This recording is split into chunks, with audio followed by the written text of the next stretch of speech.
veio antes pela lógica? Acontecimento ou lei?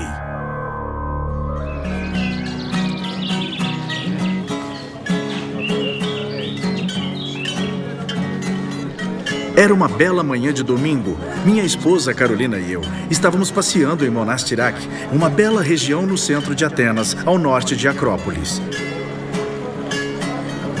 Eu adoro antiguidades.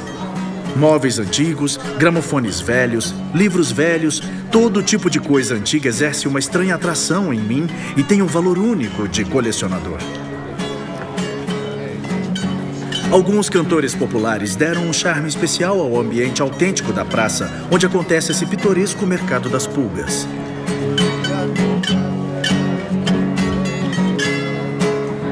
De repente, nossa atenção é desviada para uma exposição ao ar livre de instrumentos científicos, antiguidades de tempos remotos. O vendedor que se aproximou de nós me impressionou.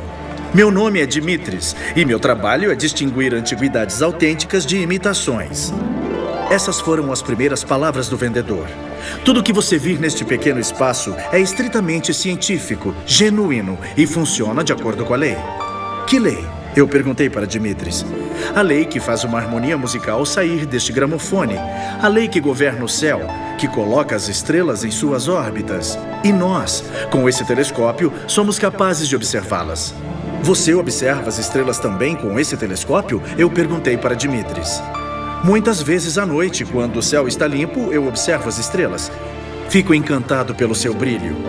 Se as estrelas não seguissem o caminho estabelecido pelas leis, o céu seria uma escuridão total. Mas as estrelas seguem as leis, e é por isso que elas existem, e se movem, e enfeitam o céu. E como as estrelas conhecem as leis? Eu perguntei. Todas as estrelas conhecem todas as leis, porque elas são inteligentes. As estrelas são inteligentes? Perguntou a Carolina, surpresa. Sim. Na verdade, elas são inteligentes o suficiente para obedecer às leis do mundo celestial com absoluta precisão. Os humanos conhecem essas leis? Desconhecimento da lei é proibido. Todos somos obrigados a conhecer a lei, para sabermos por que existimos. Você lê muitos livros, Dimitris? Perguntou Carolina. Sim, eu leio sempre. Adoro livros sobre os oceanos, animais, natureza e especialmente sobre o universo e as galáxias. Essa máxima dita por esse animado vendedor de instrumentos científicos, desconhecimento da lei é proibido, ficou gravada na minha cabeça. Em outras palavras, eu sou obrigado a conhecer todas as leis? Eu me perguntava enquanto caminhava com Carolina na agitada praça do Mercado das Pulgas. Mas as leis são muitas, muitas mesmo. E novas leis estão sempre sendo criadas. Mesmo que eu leia as leis desde a manhã até a noite, durante toda a minha vida, ainda assim não será suficiente para aprendê-las todas. Eu pensei que o que disse seria uma utopia, porque no momento em que aprendemos uma lei, algum legislador está criando uma nova que talvez revogue a anterior. Durante a caminhada pela rua ao lado de Carolina, eu não parava de pensar na lei e no legislador. Então uma nova pergunta me veio à mente. No início do mundo, o que veio primeiro? O evento ou a lei? Eventos ou leis? Eu pensei no livro Uma Breve História do Tempo, escrito pelo intelectual Stephen Hawking.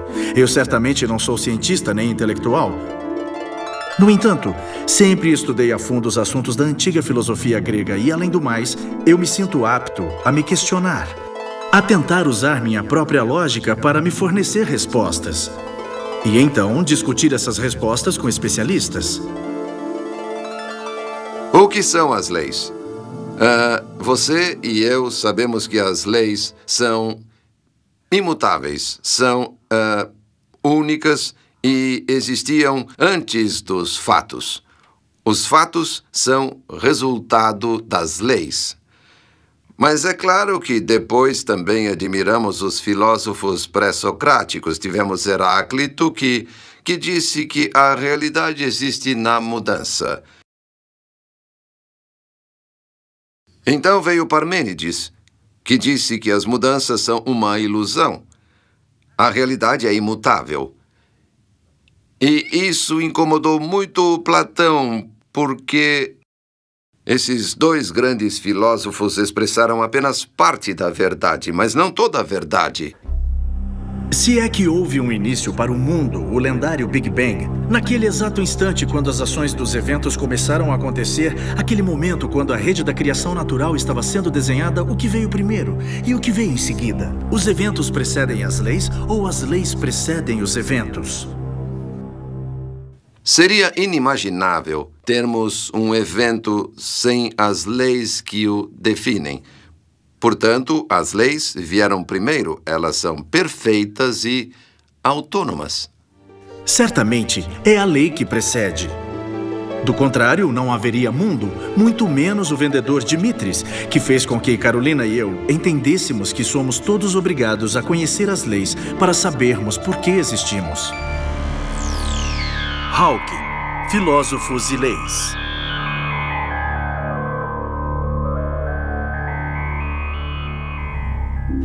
Naquela noite, mergulhei no livro de Stephen Hawking, Uma Breve História do Tempo. De dentro das páginas do livro, a imagem do inspirado visionário do universo ganhou vida durante sua aparição no dia 7 de setembro de 1998, no anfiteatro da Escola Médica Heraklion, em Creta, enquanto sua voz eletrônica ainda ressoava em meus ouvidos. Em minha opinião, o positivismo é a filosofia para um médico que queira descobrir as leis que governam o universo, não trabalhar. Ninguém diz quais são essas leis com antecedência. Ao invés disso, o que as pessoas têm feito é construir teorias e ver como elas se comparam com as observações. O positivismo mencionado pelo professor Hawking é baseado em prova que resulta dessas mesmas leis. Portanto, a maior preocupação do pesquisador não deve ser se a prova científica corresponde às leis, mas sim a pergunta de Hawking: o que é a lei e o que é a natureza? Tentei encontrar algo mais no livro para me informar especificamente sobre a natureza das leis que dizem seguir os eventos. Fora da teoria e da prova científica dos eventos que acontecem no universo,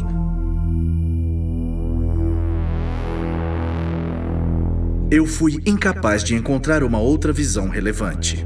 Em minha juventude, eu percebi que, ao ler sobre os antigos filósofos gregos, que o primeiro princípio de todas as coisas é que não há início. Tales de Mileto inaugurou a investigação cosmológica. Ele acreditava que o primeiro princípio de todas as coisas era a água, mas a água não constituía o início do mundo. Anaximandro de Mileto acreditava no infinito, que não teve início e cuja totalidade era indescritível. Heráclito acreditava no fogo como causa da condição constante da existência de todas as coisas. Pitágoras buscava a essência do mundo nas relações matemáticas presentes em tudo. Xenófanes identificou o início do mundo com uma divindade eterna, que não tem um início. Empédocles aceitava as 4 existentes formas que dizem respeito aos elementos: terra, ar, fogo e água. Anaxágoras descobriu a mente e que tudo existe desde sempre. Demócrito descobriu o átomo, que contém e é rodeado por infinidade. Sócrates e Platão acreditavam na alma do universo, que não nasceu e é imortal. Ao resumir os sábios do mundo antigo, podemos confirmar que não há uma causa para o início, mas apenas uma causa de existência, que é baseada sobre uma realidade única: leis. Uma vez Einstein perguntou: quanta liberdade teve Deus ao escolher as leis na criação do universo? Eu gostaria de tentar responder a essa pergunta. Se o universo tivesse um criador, seu grau de escolha nas leis teria de ser infinito. As leis são imensuráveis. Elas não têm dimensões materiais, mas são afirmadas por suas manifestações, na totalidade dessa existência cósmica. As manifestações das leis consistem de números, equações, fórmulas geométricas, fórmulas químicas e das variáveis dessas fórmulas. Nenhuma forma de matéria ou energia no universo pode se manifestar sem seguir a lei. Em nossos tempos, a combinação entre a mecânica quântica e a teoria da relatividade oferece ao pesquisador moderno a possibilidade de constantemente descobrir novas leis que conectam o macrocosmo com o microcosmo e assim decodificar a relação entre matéria e espírito. As leis que definem o comportamento dos mundos materiais nos dão a capacidade de compreender a importância do homem e do universo. O homem pode ficar de pé, pode enxergar, pode escutar, cheirar, tocar, pensar, mover, respirar. Isso tudo porque ele vive e existe dentro de um molde de códigos legais que incluem o homem e o universo. Não simplesmente como uma unidade, mas como um relacionamento interdependente e coexistente. A teoria do Big Bang sempre me deu a impressão de ser uma opinião interessante. Mas como conhecimento, no sentido filosófico, faltava algo. A ideia de leis desconhecidas, que foi lançada naquela manhã quando conhecemos o vendedor científico na feira, agora me ajudava a mergulhar ainda mais fundo na lei e em sua natureza, que constitui a essência de cada forma de substância no mundo material. Vamos voltar à hipótese de que o universo, de acordo com certas interpretações da teoria da relatividade, tenha se iniciado com uma grande explosão. Usando a nossa imaginação, vamos parar a explosão e marcar duas palavras no quadro negro do infinito: lei e evento. A explosão é um evento executado na maneira prevista pela lei. Se descartássemos a lei, não haveria um evento previsto por ela. Ou mesmo se houvesse, este seria automaticamente anulado. Concluímos, portanto, que a lei constitui o único princípio de transformação de uma potencialidade em uma atualidade, que é viável no mundo material. O que é a lei? Lei é a nota musical tocada pela Orquestra Sinfônica Cósmica, que é regida pelo Maestro do Mundo.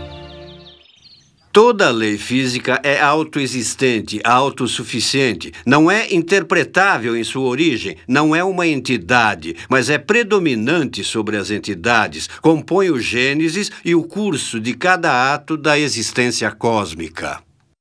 A existência de leis é confirmada pela ação dos números e equações contidas na harmonia do universo. O Big Bang, se assumirmos que realmente aconteceu, não constituiu o início da existência de um universo, sendo que as leis já existiam. A natureza das leis é de origem divina e, portanto, de destino divino. Por essa razão, as leis e os eventos estão no campo da sabedoria. Se acompanharmos a explosão enquanto ela acontece, podemos notar que cada forma de matéria que aparece parece seguir um caminho definido pela lei que a regula. Imagine uma pista de corrida, com os atletas esperando na linha de partida. Suponha que o disparo da arma seja o momento do Big Bang. Cada atleta corre em sua faixa designada. E embora os eventos da matéria, representados pelos atletas, possam evoluir de acordo com seu próprio ritmo, as faixas estão prontas e as faixas estão lá. E lá estão desde muito antes do que a explosão e antes mesmo dos atletas nascerem. Essas faixas são as leis. A diferença com a pista de corrida é que na pista os atletas e as faixas estão predeterminados e são mensuráveis. As leis no universo são infinitas e imensuráveis. Vamos nos aprofundar nessas faixas. Na corrida, observaremos que os atletas hipoteticamente correm uma distância infinita. Eles retornarão ao ponto de partida e continuarão seu caminho. Isso deve acontecer porque toda jornada infinita da matéria segue uma órbita curva e nunca em linha reta. Einstein supôs que a gravidade fosse a força que se opõe às outras forças da natureza. Gravidade é a consequência do fato de que o espaço-tempo não é plano, mas que se curva sob uma influência da massa e da energia contida nela. Essa é a razão pela qual a Terra, os planetas e as galáxias se movem em órbitas curvas, como atletas correndo em uma pista de corrida. Até alguns anos atrás, se acreditava que as órbitas curvas eram resultado de atrações gravitacionais. No entanto, hoje a ciência já estabeleceu a visão de que essas órbitas são lineares, mas são dobradas pela curva do tempo-espaço. Então podemos dizer que, enquanto os atletas correm numa faixa e devem completar a volta para retornar ao ponto de partida, agora os atletas correm em linha reta, num terreno que já é curvado. Isso é chamado em astrofísica de arco geodésico, enquanto que em filosofia constitui uma das teorias básicas que governam a natureza estável das leis. Uma boa teoria é aquela que faz previsões que podem ser testadas. Nossas teorias atuais poderiam se provar erradas através de observações, mas eu não acho isso provável. Em relação à enigmática natureza dos moldes legais sobre os quais todo o universo se sustenta, em relação a essa ideia e conteúdo da lei que governa tudo, a única solução para esse enigma permanece na submissão ao pensamento da onisciência que regula a ordem mundial. A orquestra sinfônica para a qual as notas de uma música são escritas, onde toda nota representa uma lei ou conjunto de leis, é parte de uma obra-prima de música, que em sua totalidade se refere à harmonia cósmica. O professor Hawking fala sobre a música. Eu gosto muito de música. Talvez vocês possam ver as baterias debaixo da minha cadeira. São chamadas Mozart e Mahler. Também tenho baterias chamadas Verdi e Brahms, mas não funcionam. No entanto, eu não analisaria a música em termos matemáticos. Ela fala direto com o espírito. Eu fico pensando, será que a música fala ao espírito? Ou talvez ela alinha o espírito das leis da matemática, geômetra, arte e ciência que demonstram a harmonia cósmica? Eu acredito que o professor Hawking compreendeu o que há milhares de anos atrás foi declarado por Orfeu em seus ensinamentos sobre a função da harmonia cósmica. Eu acredito que a ciência contemporânea deva dar mais atenção à natureza e à função da música. Talvez a música interprete não apenas as leis da harmonia cósmica, mas também as leis da própria alma. Numa orquestra sinfônica, as notas de uma melodia estão escritas. Se supormos que cada linha seja uma lei e que cada lei seja um evento, então teremos uma representação viva da harmonia da natureza e do mundo, na obra-prima da criação. Em um concerto, um coral ou em um balé, gostamos de ver o resultado harmônico apenas quando os bailarinos e os instrumentos seguem à risca o curso da música, através das instruções dadas pela batuta do maestro. No caso contrário, se um dos dançarinos ou um dos músicos da orquestra cometerem um erro, a harmonia toda será destruída. O mesmo acontece com a harmonia composta pelas leis do universo. Quando existe um ponto de desvio daquela lei, a harmonia é destruída. Temos, em outras palavras, um evento indesejável.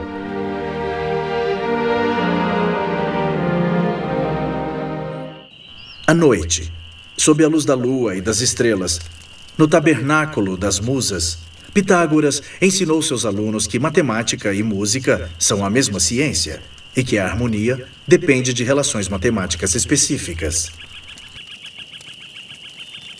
Ele viu essas relações nas distâncias e revoluções dos corpos celestiais. Para Pitágoras, o princípio básico do cosmos são os números. O cosmos existe porque existe harmonia. E por essa razão, a harmonia é número. Em filosofia e na ciência, não há desvio no funcionamento de uma lei, porque a natureza da lei é divina. Assim sendo perfeita, há, no entanto, a possibilidade de mudanças nas condições de uma ação que, ao invés de fazer a lei seguir seu padrão, é desviada porque um evento imprevisto ocorreu.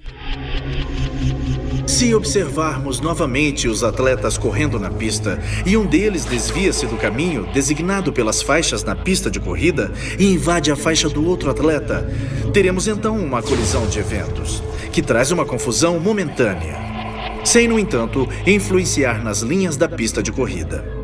Por isso, acreditamos que os moldes legais do universo sempre permaneçam constantes.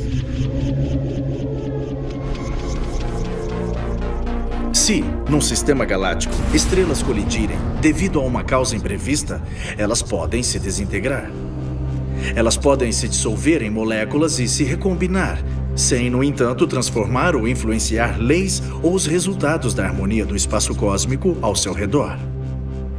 A natureza das leis é igualmente confirmada no universo e no homem. Assim sendo, nos domínios cósmicos é chamado de harmonia, e no nível humano é chamado de ética. Ética é a tendência da vontade humana para identificar a ação com o ideal, que constitui a harmonia. O pai da ética humana, Sócrates, a desenvolveu dentro do contexto das leis sociais a um grau, talvez acima de qualquer outro mortal no mundo. Vamos entender o significado da decisão de Sócrates de servir a lei do universo.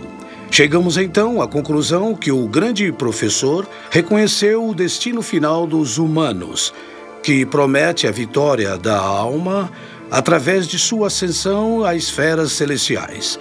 Por essa razão, ele não se desviou das linhas retas dos caminhos da vida. Os problemas da natureza das leis, que definem toda forma de vida e de evolução na Terra e no mundo, eram para mim uma perplexidade diária.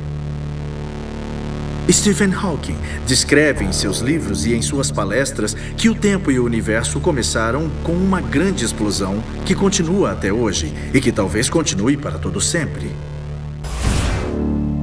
Nesse caso, o poder de atração da gravidade significa que o universo e o próprio tempo tiveram seu início, que aconteceu há 15 bilhões de anos. O universo pode também desmoronar novamente com um Big Crunch, se a quantidade de matéria no universo for suficiente para parar a atual expansão e revertê-la. Aristóteles colocou a existência do mundo em um mecanismo automático de origem divina e acredita que a distribuição da matéria no universo é suficiente para que seja eterno. O grande filósofo acreditava que a existência do universo se manifestava numa divindade que contemplava a si mesma eternamente. Eu acredito que para darmos uma interpretação da natureza do universo, deve haver conhecimento anterior sobre a natureza da lei, e ela deve ser o veículo pelo qual um universo caminha em direção à sua evolução. Como mencionei antes, tudo no mundo da substância material está sujeito a uma especificação legal de sua função. Na busca por uma profunda interpretação da função legal da natureza, chegamos às seguintes perguntas. Seria essa bela flor que eu seguro em minha mão o resultado de certas leis que agem na direção dela e que lhe dão forma, cor, tamanho, peso? Ou talvez as leis iniciaram suas funções pelo núcleo da flor e essas se manifestaram de dentro para fora? Embora as duas versões tragam o mesmo resultado, eu estou segurando a mesma flor em minhas mãos, começo a pensar que as leis agem em ambas as direções. De fora para dentro e de dentro para fora, em todas as formas de matéria. Por exemplo, vamos supor que esse lago represente a totalidade do universo, em outras palavras, um molde dentro do qual as leis atuam. Se jogarmos uma pedra no Lago do Infinito, veremos os resultados das leis aparecerem. As leis como elas são compreendidas e medidas pelos nossos sentidos. Nessa fase inicial, percebemos um universo que é direcionado ao seu centro, para um horizonte infinito. Instruímos o editor desse filme para voltar à gravação. Vemos a direção do evento anterior em reverso. As ondas vão em direção ao ponto onde atirei a pedra. E, finalmente, a pedra volta para minha mão. Com esses dois movimentos, compreendemos os fluxos contrários. O primeiro é o que nos faz perceber as coisas com nossos 5 sentidos e se chama evolução compreensiva. O segundo, oposto ao primeiro, conseguimos com outra instrução que dei ao editor deste filme, para que o espectador possa perceber as ações simultâneas da lei, através de uma série de atividades que dizem respeito à sua função interior, com o resultado que vemos um universo retornando à sua condição inicial, ao mesmo tempo em que